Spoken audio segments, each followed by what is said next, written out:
Hello, everybody.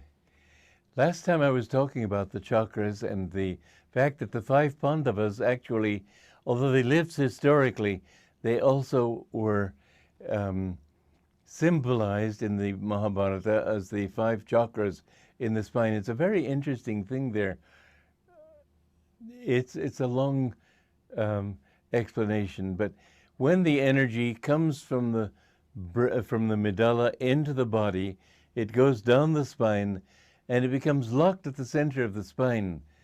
And there it goes to sleep, so to speak. There is, you know, the tail of a, let us say, of a dog, because we're more familiar with dogs. When a dog is happy, it wags its tail. When a person is happy, if he wags his tail, it means his consciousness is the lower chakras. If he's smiling and everything is upward, it shows that he's raised his consciousness. But you can see something of the consciousness of people from the way they walk, where their center is, where their consciousness is centered. And gross-minded people, they live in the lower three chakras. An interesting thing is that when Duryodhana, I should say, when Arjuna, he won in contest the bride Draupadi. Draupadi stands for the Kundalini. And he brought her home and he said to his mother, Kunti, I have brought a prize home. And the mother said, you must share it with all your brothers. And so she didn't know what it was, but he had to be faithful to his mother's wishes. And so Draupadi had to be married to all five of the brothers. Well, androgyny is not a part of the Indian culture. And what's this story with the one woman marrying five brothers? What it means is that Draupadi stands for the Kundalini, or that power that is locked at the base of the spine. And as the energy begins to rise in the body, you begin to feel this churning power at the base of the spine. They call it a sleeping serpent because it's circular. But of course, there is no corresponding thing in the bone system of a man. It's rather that as the energy, you know, when you have energy going through a wire, it creates a magnetic field that moves in a circular way.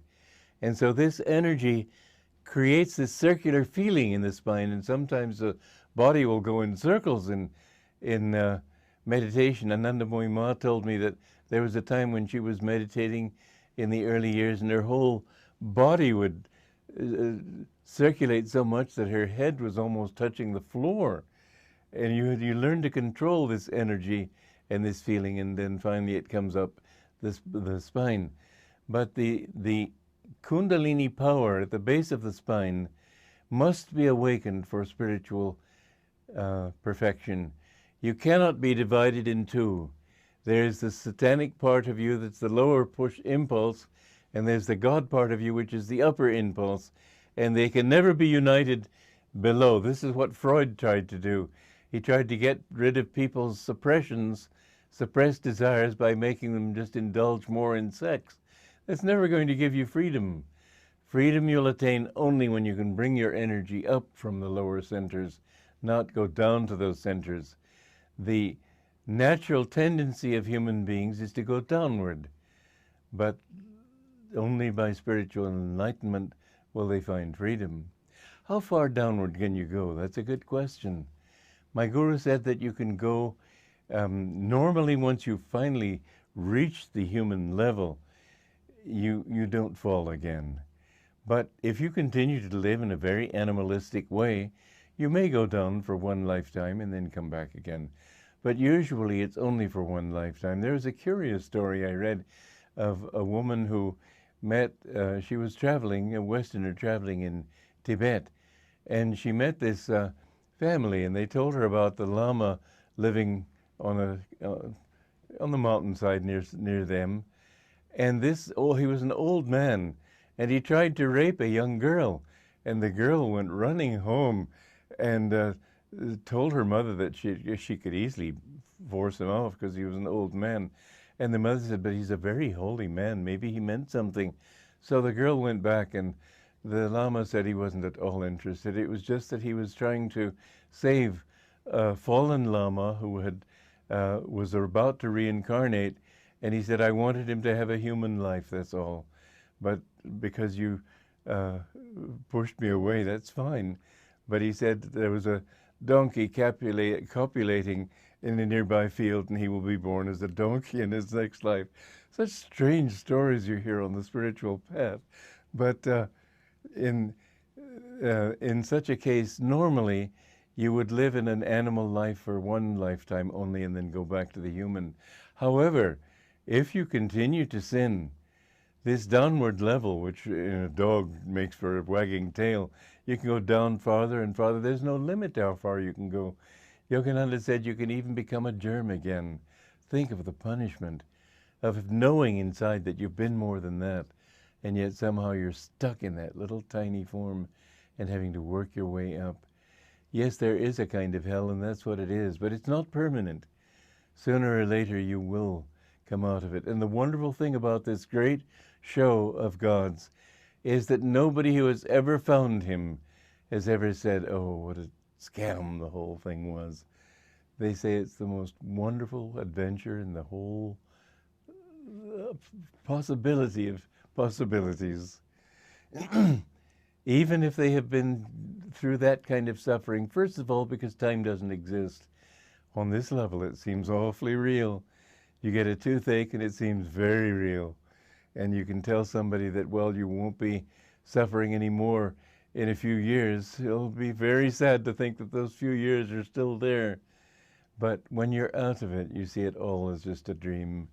And you realize that the joy is beyond imagination of expectancy, as my guru put it in his great poem, Samadhi.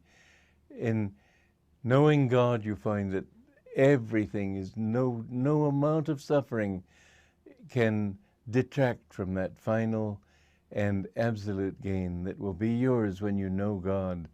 Dr. Lewis, one of Yogananda's chief disciples, said to him one time, Sir, when I reach fulfillment, when I attain liberation, what one thought bothers me? When this creation is put out again, will I have to come back again and go through all this again? Master said, no, once you attain liberation, you're free forever. Forever is it's not an even easy concept even. Beyond time, billions and billions of years pass like a flick of the wrist. Think of it this way. People think of eternal hell. It's just a foolish concept. So let us take the example of a young boy brought up in a slum, and owing to bad company, he gets involved with a gang. And at the age of 18, he shoots somebody and kills him. And so he goes to the other place, we can assume, right? Well, okay, he has to suffer for something. But let's say after a couple of billion years, somebody says, well, what are you down here for? He says, well, gee, I don't really quite remember.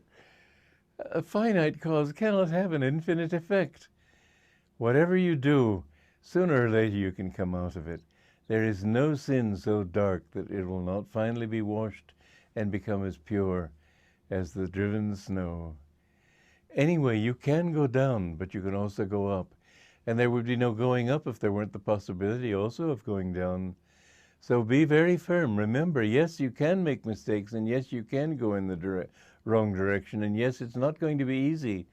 Every step towards darkness is a step towards suffering. Those who suffer are those who are out of tune with the divine. The more in tune you are with your own higher self, the more blissful you feel all the time, and nothing can touch you.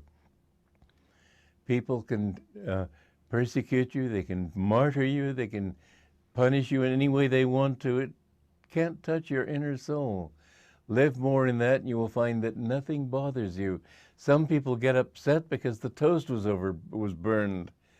Nothing will bother you when you have that consciousness of God's peace within yourself.